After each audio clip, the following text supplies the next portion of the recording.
Hey guys, what's up? Take a quick look at the clip from my gig last weekend. Yeah, those com scans really do a nice job. Look at that. They're all over the place. All over the crowd. I like it. Good place for them.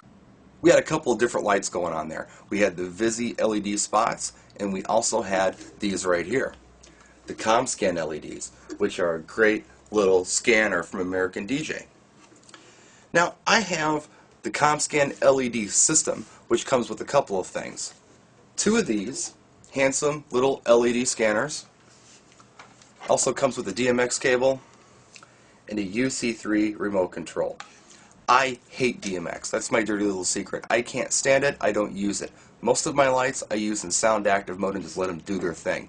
With the built-in LCD menu in the back of most of the American DJ lights, you can make them do all kinds of cool stuff just in standalone. But with the UC3 controller, it's a great compromise between DMX and standalone. It allows you to do a few things which we'll look at a little later on. So, the LED scanner. What's going on with this? We've got a 10-watt LED in here, and let me explain something to you. 10-watt LEDs are brighter than what we were seeing in 20-watt LEDs just a year ago. Believe it or not, I'm pretty confident that this particular scanner has the same LED in it as the Visi LED moving head has, which, as you know, is mega bright. So, if you look at the clip again that I showed you at the beginning of this video, we had both the Visi LED spot going and the ComScan LEDs going. You really couldn't tell which was which, except for the patterns, of course. There's no duty cycle involved and a lot of cool stuff to look at with this light, so let's go ahead and get started. I thought it would be fun to start off with a little size comparison. On the left we have the ComScan LED, and on the right we have the XScan LED. What are the differences? Well, obviously there's a size difference, but there are some other differences as well. First of all, in this particular case, believe it or not, the little ComScan LED is going to be probably about 35% brighter than the XScan LED. Why? Well, because this XScan I have is the old XScan. It's not the XScan Plus. It has a 20-watt LED diode inside of it, where the ComScan LED has a 10-watt diode inside of it. The 10-watt is actually, I believe, about 35% brighter than the old 20-watt. Now, if this was an XScan Plus, the brightness would be pretty much the same. I believe they have identical diodes in them, both 10-watt LED diodes, and both 35% brighter than the old school 20-watt LED diodes. The other difference would be that the XScan LED and XScan LED Plus have independent gobos and color wheels, where the ComScan does not have this. But it's my opinion, in a mobile application, especially if you're not using crazy DMX, that you don't really need independent gobos and color wheels. I think the ComScan is going to do a great job for you. Here's the top of the ComScan LED. You've got the function display with the menu, enter button, and up and down arrows like you've seen on a lot of American DJ lights. And then if you take a look at the back, it actually gives you a diagram of everything that's back here, so I can read it off to you. You have DMX output, DMX input. This is for the UC3 controller or other remote. Here's your AC, and here's your save ring in case you want to put a cable on the light, which is a really good idea if you're hanging these on an installer, really even in a mobile system. In the past, when I've seen DJs buy scanners, what they'll do is build little wooden covers to go over the mirror, motor, and lens so they don't damage anything in transit. But what the good people at American DJ came up with for the ComScan are these cool metal covers that eliminate the need for something like that. They actually come packaged with the ComScan. At first I thought, wow, this is a great idea, and then I looked at them and I thought, man, you know what, I'm going to lose these things at a gig. And it's hard enough for me to find a place to put all the stuff that I end up with after I've got my mobile rig set up.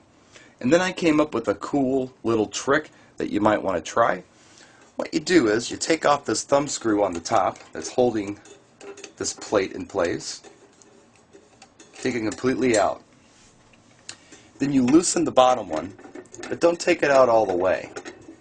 It allows you to flip this cover around, then tighten up your bottom thumb screw, and stick this one in the top just for safekeeping. And there you go. You don't have to find a place to put these covers. Here's our UC3 controller. As you can see, we have 3 buttons on it. You've got standby, function, and mode. Let's look at standby first. I have these 2 comm scans hooked up master-slave via DMX cable.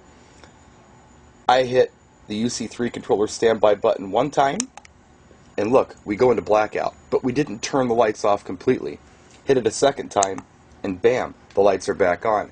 If you use just an AC switch to do this, what happens is they initially go through almost a warm-up, the mirrors line up, and it will take probably a good, I don't know, 10-20 seconds for your lights to actually come on. So this UC3 controller standby function is absolutely beautiful. Lets you go on and off, no problem, which is great when you're trying to create effect on the dance floor. Turn them off for slow dances, or maybe just turn them on for some really great tunes. Then you have the mode button. This allows you to flip between 2 different light shows, essentially. Hit it one time and this light comes on. We've got one show. Hit it a second time, as you can see the lights flashing. This is a different show. Now what you can do in this mode is go to function and flip through the gobos manually. So if you just want a spot, that's just a white spot. You don't have to have all of the other gobos flipping around. Let's say you just want a gold gobo. Just select it. It's as simple as that. Let's have a quick look at some of these spots and gobos. Here's our white spot. If you hit the UC3 controller one time, you get this gold gobo. Hit it a second time, you get this red swirl. Third time, this green. Kind of a blue starburst. That one's kind of nice. It's a multicolored. The purple dots are very cool on the walls. It's kind of a marbling look. I like that one too. Then we have this one here. And back to the white spot.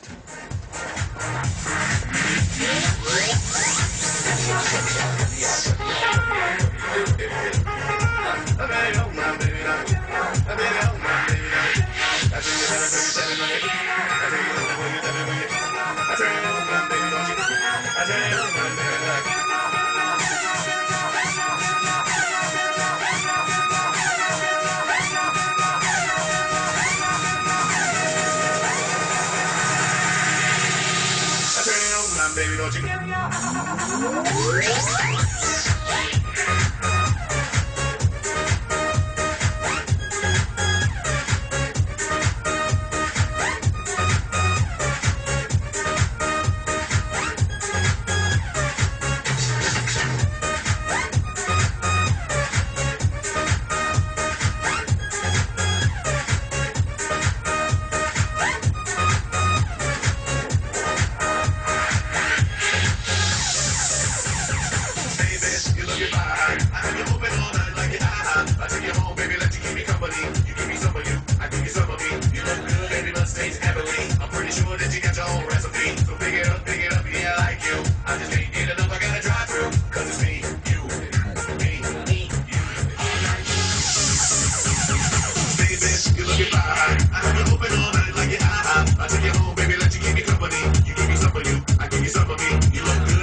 So there you have it, the CommScan LED.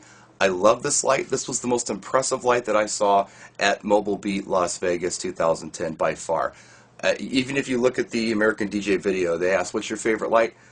These little guys by far were my favorite. I was just very impressed. They were so bright and the movement was beautiful on them. And the price point, the CommScan LED system's going for about $500 with the UC3 controller and the whole ball of wax. So for those of you who don't want to get real complicated with your light show, but you want to go ahead and add scanners, this is a great way to go. At only about 32 watts a piece, take a look at the ComScan LEDs from American DJ. You got any questions, let me know. In the meantime, practice and enjoy.